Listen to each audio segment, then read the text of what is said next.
सुंदरनगर के सबसे बड़े व्यापारी विक्रम का घर किसी राजमहल से कम नहीं था, लेकिन उस घर की शांति विमला के तानों ने छीन रखी थी। सुलोचना, जो बड़ी पत्नी थी, भोर के 4 बजे से ही घर के कामों में जुट जाती थी। विमला मखमल के बिस्तर पर अंगड़ाई लेते हुए, अरे ओ बड़ी, सूरज सिर पर आ गया है और अभी तक मेरे स्नान के लिए गुलाब जल तैयार नहीं हुआ। क्या सारा दिन उस रसोई के धुएं में ही बैठी रहोगी? सुलोचना हाथ पोंछते हुए कमरे में आती है। बस आ ही रही थी छोटी। आज विक्रम जी के जाने का दिन है, इसलिए उनके लिए विशेष पकवान बना रही थी।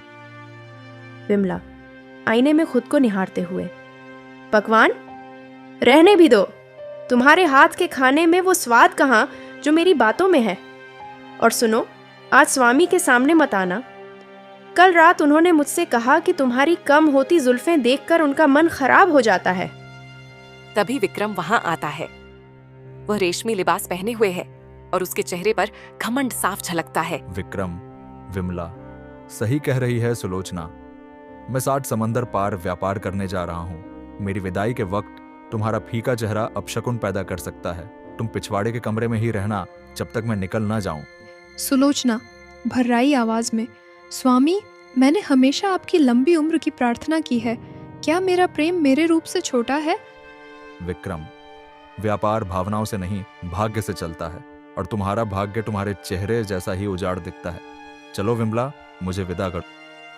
विक्रम के जाने के बाद विमला का असली रूप सामने आया।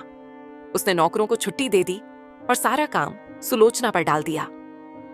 दोपहर को विमला अपने लंबे बालों को सुलझा रही थी। विमला, इधर आ बड़ी, जरा मेरे बालों में तेल लगा दे। देख कैसे काले नाग की तरह बल खाते हैं मेरे बाल, और एक तू है जैसे किसी सूखे पेड़ की टहनी। सुलोचना चुपचाप तेल लगाने लगी। अचानक सुलोचना को छींक आ गई और उसके हाथ से एक जोर का झटका लगा, जिससे विमला के कुछ बाल उलझकर टूट गए। विमला गुस्से में अग्गबूला होकर, नीच औरत, तेरी यह हिम्मत! तूने जानबूझकर मेरे बाल तोड़े ताकि मैं भी तेरी तरह बदसूरत लगूं। आज इसी वक्त इस घर से निकल जा। सुलोचना, छोटी, बाहर घनघोर जंगल है, शाम होने वाली है, मुझे मत निकालो। विमला उसे धक्का देकर बाहर निकालते हुए, जंगल ही तेरे लिए सही जगह है। वहां के जंगली जानवरों को अपना बदसूरत चेहरा दिखाना, शायद वो भी डरकर भाग जाए। वापस मत आना। रोती बिलखती सुलोचना घने जंगल में पहुंच गई। वहां उसे एक खंडहर नुमा मंदिर दिखा, जहां एक बूढ़ा माली, जो वास्तव में एक सिद्ध पुरुष था, सूखी झाड़ियां काट रहा था। सुलोचना, बाबा, आप इस उम्र में इतना कष्ट क्यों कर रहे हैं? लाइए, यह काम मुझे दे दीजिए। उसने बिना किसी स्वार्थ के पूरे मंदिर परिसर को साफ किया, फूलों की क्यारियां बनाई और कुएं से पानी भरकर प्यासे पौधों को पिलाया। माली, साधु, पुत्री, इस वीराने में लोग सिर्फ अपनी मुरादें लेकर आते हैं, पर तुमने बिना मांगे सेवा की। तुम क्या चाहती हो? सुलोचना, बाबा, मुझे कुछ नहीं चाहिए। बस मेरे पति सुरक्षित लौट आएं और मेरे मन को यह अपमान सहने की शक्ति मिले। साधु, तेरी सादगी ही तेरा आभूषण है। जा, उस सामने दिख रहे स्वर्ण सरोवर में केवल एक बार डुबकी लगा, पर ध्यान रहे मन में लालच मत लाना। जैसे ही सुलोचना ने पानी को छुआ, वह दूध जैसा सफेद हो गया। डुबकी लगाकर जब वह बाहर निकली तो वहां सुलोचना नहीं, बल्कि एक दिव्य सुंदरी खड़ी थी। उसके बाल अब जमीन को छू रहे थे और उसकी आंखों में एक नई चमक थी। साधु ने उसे 3 जादुई उपहार दिए। एक दिव्य अंगूठी, जिसे घुमाते ही 56 भोग तैयार हो जाते। 2, एक रेशमी रुमाल, जिसे झाड़ते ही सोने के सिक्के बरसते। 3, एक लकड़ी की खड़ाऊं, जो उसे पल भर में कहीं भी पहुंचा सकती थी। सुलोचना जब घर लौटी तो उसकी चमक से पूरा मोहल्ला रोशन हो गया। विमला ने जब उसकी जादुई अंगूठी और रुमाल देखा तो उसका लालच 7वें आसमान पर पहुंच गया। विमला, दीदी, आप तो बहुत भोली हैं। सिर्फ एक अंगूठी लाई? मैं जाऊंगी तो उस साधु से उसका पूरा खजाना ही मांग लाऊंगी। और यह रूप, मैं तो ऐसी सुंदरी बनूंगी कि राजा भी मेरे आगे झुकेंगे। विमला उसी जंगल में पहुंची। उसने साधु को देखा, पर सेवा करने के बजाय उन्हें आदेश दिया।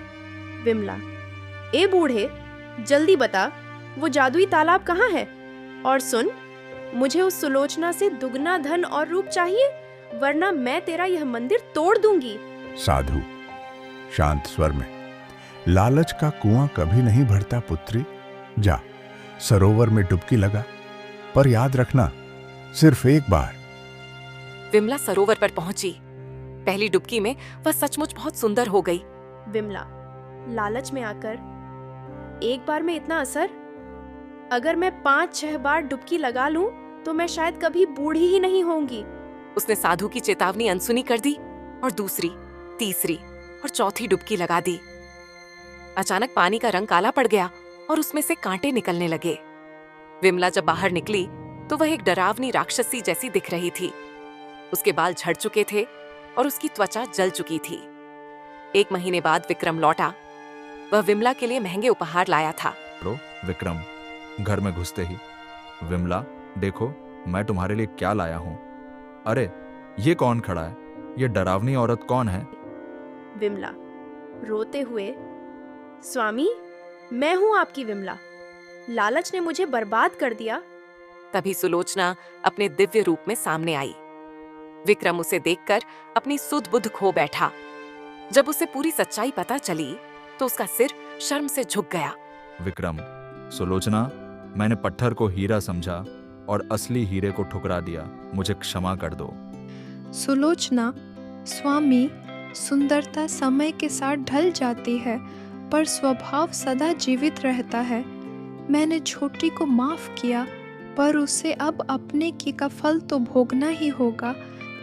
विक्रम ने सुलोचना को घर की मालकिन बनाया और विमला को अपनी गलती सुधारने के लिए उसी मंदिर की सफाई करने का काम सौंपा जहां सुलोचना ने सेवा की थी। अहंकार और लालच इंसान को अंधा बना देते हैं, जबकि धैर्य और सेवा से असंभव भी संभव हो जाता है।